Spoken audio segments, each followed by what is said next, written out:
Hit me up on Twitter at Mr. Rogers99.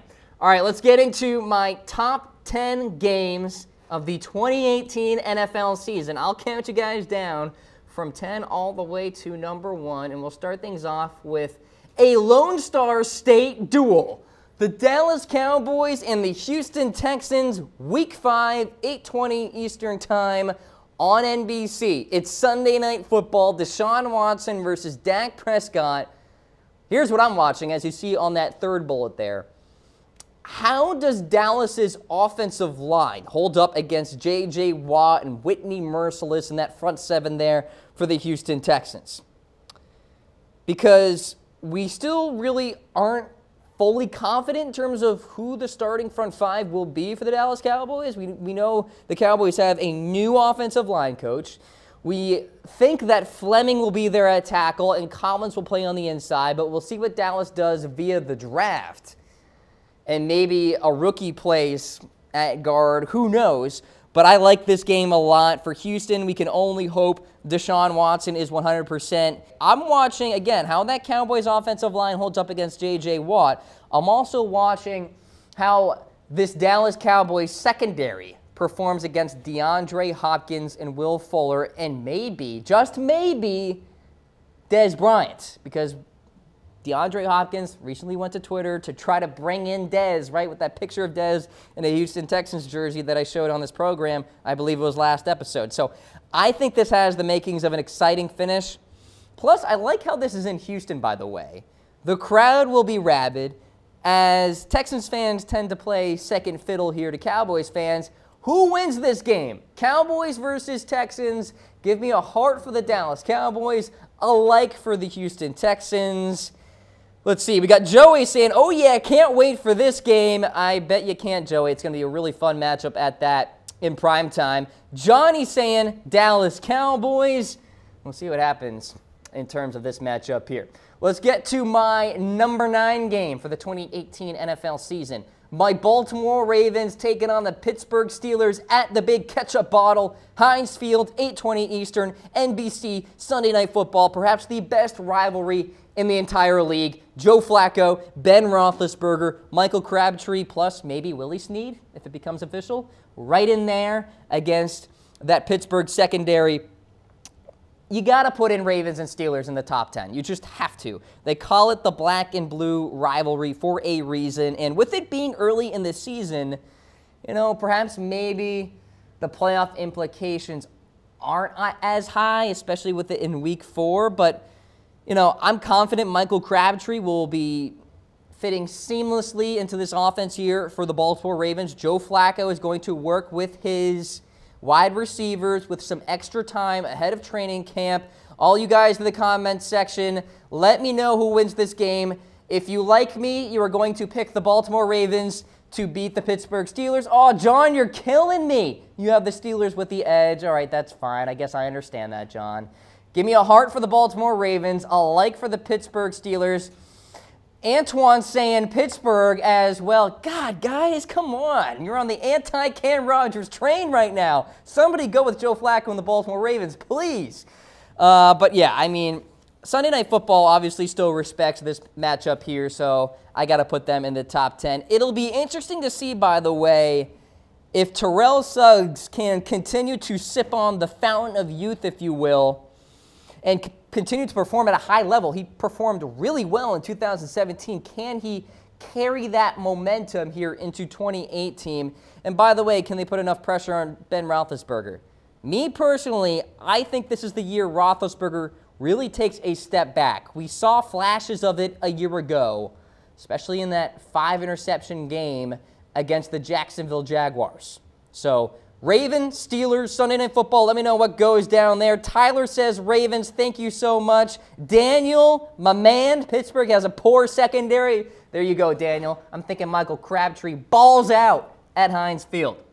All right, so there you go. Ravens, Steelers, check in at number 9. Here you go, Daniel. 49ers against the Minnesota Vikings, 1 o'clock Eastern time. How about that for an early window game in week 1? This is my number 8 game for the 2018 NFL season. Two really rich quarterbacks going at it. Of course, Kirk Cousins getting that $84 million all-guaranteed contract. Jimmy Garoppolo with upwards of $130 million and all of that money. So, I mean, math is hard. We're talking about over $200 million between these two quarterbacks here in terms of their contracts. So, Jimmy Garoppolo, the supposed savior here for Niner Empire. Meanwhile, you got Kirk Cousins coming to town for Minnesota. Perhaps he is the answer there to take the Vikings to the promised land. So we'll start things off with, I just love how this is at 1 o'clock on Fox there to start things off in week 1. You know, sometimes the 1 o'clock games can leave some to be desired, but this matchup here is no doubt the big early game. So in order to live up to that $84 million contract with Kirk Cousins, he's going to have to ball out in 2018, and he's got the pieces around him to do it. Stephon Diggs, Adam Thielen, Kyle Rudolph, Dalvin Cook, plus a lockdown defense. Now here's the fun matchup, guys, especially you Niners fans. Richard Sherman and Ahkello Witherspoon on Stephon Diggs and Adam Thielen. Don't sleep on Ahkello. Good young corner. He will perform well going into 2018. I think he'll be just fine in the preseason, and I think he'll do wonders for the 49ers in the regular season. And Richard Sherman, of course, we know what he can do. But coming off the injury, perhaps some uncertainty. Everybody's throwing in their votes. John says 49ers. Jeff says Vikings. Tom, 49ers. Steven saying Niners as well. Joey saying Minnesota. So it looks like we are split here in terms of the votes. Cam Rogers coming at you on the Cam Rogers Show. We thank you guys for tuning into the program on this Friday. If you got any questions for me, by the way, hit me up in comments. I will, of course, answer those questions after the show is all over. Let's continue along in my rankings, checking in at number 7. This game in Mexico City. How about a good game here for the international series, if you will? The Chiefs and the Rams. It's a Week 11 matchup. Both teams should be in playoff contention. By the way, it's the Marcus Peters revenge game. There you go. All right, so let's start with the Rams. New look secondary that should be the best in the NFC, in my opinion. You got LaMarcus Joyner, John Johnson there at safety. Aqib Talib, Marcus Peters, the two corners there, as well as Nickel Roby-Coleman at slot, plus the duo of Aaron Donald and Ndamukong Suh. Oh, yeah, and then you go to the offense. You got the reigning Offensive Player of the Year, Todd Gurley. You got Jared Goff at quarterback. Expectations for the LA Rams are sky high. The only bad news is it's a quote-unquote home game for the LA Rams, but they're playing in Mexico. I don't know if there's a lot of LA Rams fans in Mexico.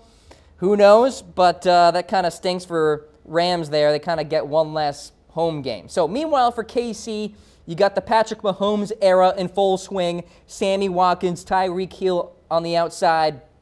I think they will provide an ultra challenge for Peters and Talib. So I'm watching that matchup there in the back end. Those two wideouts there for KC and the two corners for LA. Who wins this game, Chiefs or Rams? Tyler says Rams. We got Tim saying Rams D destroys Mahomes. I'll tell you what, Tim, this could be a major test for the young quarterback. No doubt about that. So there you go. Jeff says Rams. Tom says Rams as well. Let's continue along in my rankings. Number 6. Speaking of those Rams, how about this one? Taking on Jimmy G and the 49ers on Sunday Night Football. By the way, the 49ers got 5 primetime games. How about that? So 8:20 Eastern Time in Week 7 there. The SoCal versus NoCal rivalry, if you will. Seattle in a reset period. These two could be duking it out for the NFC West. What more could you want? 2 young and exciting quarterbacks. 2 really intelligent, yet still young head coaches, Sean McVay, Kyle Shanahan.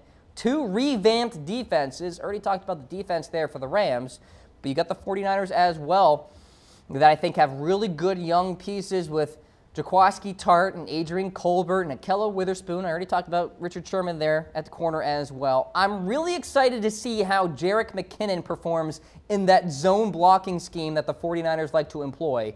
They got Weston Richburg there at center that I think really fits well into that Kyle Shanahan blocking scheme. Plenty of elite corners up and down the depth chart among both teams here. Who wins this game, 49ers or Rams? Tom says 49ers. We got John saying 49ers again. Daniel, I love it, Daniel. 49ers will destroy the Rams. Love it, love it, love it. But I'll tell you one thing. I can't wait for both of the Rams and 49ers games coming next year. But I'm glad that they got one of them in the Sunday Night Football slot. Let's get to Game 5 in my rankings. Vikings, Patriots, Gillette Stadium, 4:25 Eastern Time on Fox. That Vikings defense versus Tom Brady will be fantastic. How will Xavier Rhodes and Trey Waynes perform against New England's wide receivers? Sans Brandon Cooks now. It's Julian Edelman, no longer Danny Amendola as well. Maybe a retired Rob Gronkowski. You never know. So I like this matchup a lot. This is the all right, Kirk, let's see what you got game. All right, Week 13, can Kirk take down Goliath in his castle? The Vikings, I think, have the defense to give the Patriots fits. I have major concerns about New England's pass protection. I have no confidence in Le'Adrian Waddle playing tackle. And if it's Colton Miller, the rookie there out of UCLA, get out of here. So if New England can't run the football in this game, I think it's going to be a really tough matchup. So we'll see there. And did I say Kevin Hogan earlier there for the New England Patriots, producer Harris? I am sorry. Chris Hogan. My apologies there, buddy. All right, so Vikings and Patriots, that's my number 5 ranked game. All right, let's get to number 4 now, sticking with the New England theme. New England versus Pittsburgh, 4:25 Eastern Time on CBS. Could be a battle for the number 1 seed in the AFC. Love how this game is late in the season in Week 15, so obviously a lot will be on the line. Jesse James, anybody? If he does the same exact catch this year, it will be a touchdown, okay? Because they modified the rules there, and that phrase, surviving the ground, is no longer a thing. So there you go, Steelers fans, something to kind of ride home about. But Ben Roethlisberger versus Tom Brady speaks for itself. I'm also looking at the duo of Stephon Gilmore and newly signed corner Jason McCourty taking on Antonio Brown and Juju Smith-Schuster there at wide receiver for Pittsburgh. So good matchups there. By the way, I want you guys to tell me who will be New England's leading rusher by this time. Mike Gillislee, Jeremy Hill, Rex Burkhead, James Weiss. Producer Harris doesn't even know, and he's a Patriots fan. Like, I really don't know how the backfield's going to shake out. Maybe somebody they draft. Yeah, exactly. I have no idea. All right, let's get to game number 3 on my list. Oh, here we go. It's the Stephon Diggs game. Will Stephon Diggs do it again at Marcus Williams? I am adding you on my Facebook Live show right now. Saints-Vikings, 8:20 Eastern Time on Sunday Night Football. It's Week 8. Can't wait for this. Also, it's in Minnesota again, which just makes it worse for New Orleans Saints fans out there. I already talked about how I love Minnesota's secondary, but perhaps the Saints have a top-line back end as well. Marshawn Lattimore, Ken Crawley, and now Patrick Robinson coming in after a really good 2017 campaign at slot corner there. Really excited to see how Ingram and Kamara go against that front 7 there for Minnesota with Linval Joseph and Anthony Barr and Everson Griffin there. So I like that matchup as well. But let's face it, Marcus Williams needs a pick 6 or something. I mean, he needs to be the hero of this game to write off the wrongs of the past, if you will. So there you go. That's my game number 3 on the list there. Let's get to game number 2. It's the Thursday night opener in Week 1. Atlanta, Philadelphia. Love it. It's a rematch there of a playoff game a year ago. Now, the question for me, will Carson Wentz be healthy? That's what I'm concerned about. But if it's St. Nick Foles, who's to say he can't get it done? He already did, right? So, I mean, people forget the Falcons also were in that divisional game against Philadelphia. Just imagine if Julio Jones didn't fall down on that play towards the end. So, look, I love the Eagles with that front line with, we assume, Michael Bennett. We'll see what happens there in terms of legal situations. But Timmy Jernigan, Fletcher Cox, Brandon Ingram, Haloti Ngata as well. They get Jordan Hicks back at linebacker returning from injury. How will Atlanta's offensive line hold up? I love Alex Mack at center. They signed Brandon Fusco at guard, who's solid. Andy Levitre at guard as well. He's a good player.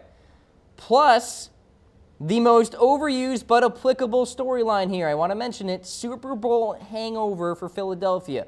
especially for a franchise that has never won a Super Bowl before. How do they deal with that kind of success? Who wins this game? Give me a like for the Eagles, a heart for the Atlanta Falcons. This is tough. Antoine says Philadelphia. We got Jeff saying Eagles. Daniel chiming in about that Saints game I was talking about. He's got the Saints in that one. Vincent says Atlanta. Tom, I like that comment there. Depends on who plays quarterback for Philadelphia. All right, I see you, Tom. Well played there, buddy. All right, let's get to my top game of the 2018 NFL season. Ladies and gentlemen, I don't care if you have to go to a wedding for your brother or your sister or anything like that. You are plotting yourself on the couch for this in Week 9, 8:20 Eastern Time on NBC. Green Bay at New England. Rodgers, Brady, perhaps for the final time.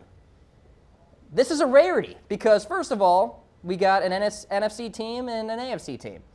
Now, maybe there's the potentiality that we see these two again in the Super Bowl, perhaps in Super Bowl 53. Who knows? As you see on the graphic that we had there, it's a potential Super Bowl 53 preview. Now, I challenge you guys to predict this game. Rodgers and Brady at Gillette Stadium. So I think this is probably the most difficult game to predict for me. Obviously, it should be because it's the #1 game on my list here. Now, if you want to go back in terms of history, the last time these two duked it out, Aaron Rodgers and the Green Bay Packers were successful, but that was at Lambeau Field. So, yeah, this game at Gillette Stadium. So, perhaps a little bit of a favorite there for New England. They probably will be favorites in that game, by the way, but I'm leaning towards the Green Bay Packers. I'm thinking Minnesota and Green Bay will both beat New England in New England next year. Maybe my Baltimore Ravens bias is shining through. Who knows? But there's tension in the New England locker room. We all know that. You guys have heard my rants before. All right, folks, my top 10 games of the 2018 NFL season. I am wrapping up the Cam Rogers Show here on this Friday. Did you guys miss any of the video? Don't you worry. We are replaying it for you, so keep it right here. Love you guys so much. Tyler, Tom, Jack, we got Eddie, Daniel, as always, watching the show. Marcus, we do appreciate it. Come back here, 10 o'clock Eastern Time on Monday. Take care, everybody.